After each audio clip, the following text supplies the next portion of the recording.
Alors quelqu'un qui va s'intéresser à l'agriculture va très vite se rendre compte qu'on peut avoir des situations très variées. Vous parliez tout de suite d'horaire. En fait, on peut avoir le même métier dans deux exploitations différentes et avoir des conditions d'horaire complètement différentes.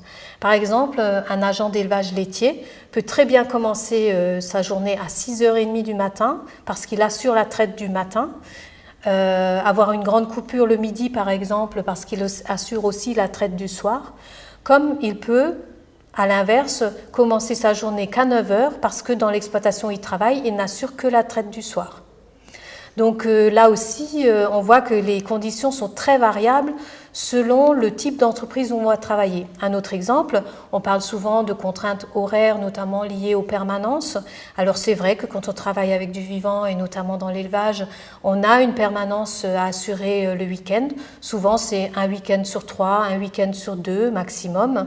Mais il y a aussi des exploitations où il n'y a pas de permanence à assurer parce que c'est une exploitation avec 4 associés et chaque associé prend son tour de rôle au niveau des permanences de week-end.